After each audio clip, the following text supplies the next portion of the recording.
Hi friends, my name's Jim Coston. I'm lead pastor at FBC Scottsdale. We're here with another PSA during the pandemic. There was a time not so long ago within my lifetime in which the average church member attended service 3 out of 4 Sundays a month. Joe and Jane Doe would be in church every Sunday religiously. Occasionally they'd be gone for vacation or somebody'd be sick, but they were there 3 out of 4 Sundays a month.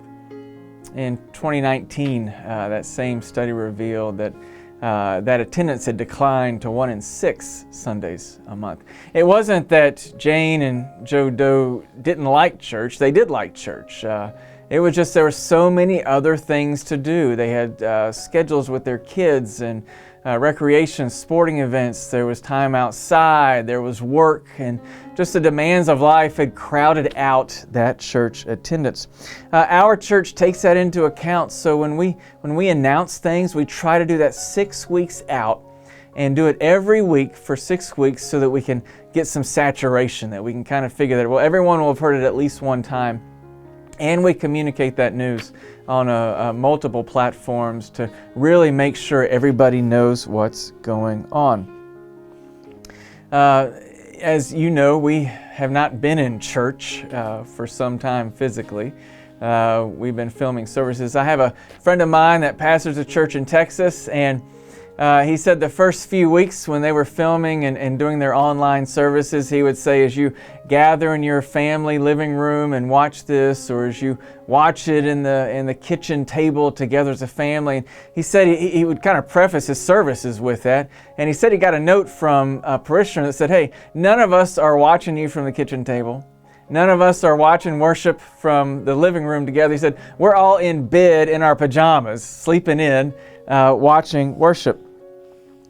You know, I in this pandemic, and that's fine to be watching worship in bed, in this pandemic, I have missed the relational aspect of worship.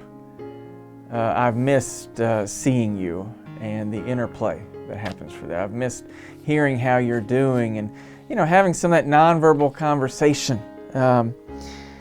We have missed the relational aspect of worship. I have intently. I know others have because we've talked about it.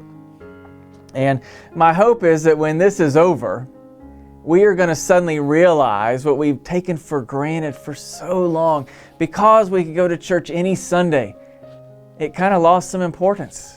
It was if I don't go this week, I'll go next week. And if I miss next week, I'll go the week after. The church will always be there. That's been taken from us. We haven't been able to partake of that and enjoy it. And I think in some ways, because it was so ever-present and ubiquitous, we took it for granted. But now we really miss it. And those Sundays, I think, my prayer is are going to become more valuable, and people are going to schedule things around Sunday worship instead of scheduling Sunday worship around other events. Some important points about worship. In worship, we come into God's presence. We go to God and come into a place of holiness and direction and guidance. Psalm 95:6 says, "Come, let us bow down and worship. Let us kneel before the Lord our Master." When we come in together, we are humbling ourselves. We come into God's presence. God who is holy, God who is righteous, God who is gracious and loving. And in worship, we build deep connections with others. We become a faith family. I know you, you know me. I love you despite your faults and flaws. You love me despite my immense faults and flaws. We know and are known by others. We can be real. We don't have to pretend, don't have to put on a mask, don't have to act. We can be real with each other, and that's because we've built those deep connections in worship. Acts 2:42-47. This is after the resurrection, after Pentecost.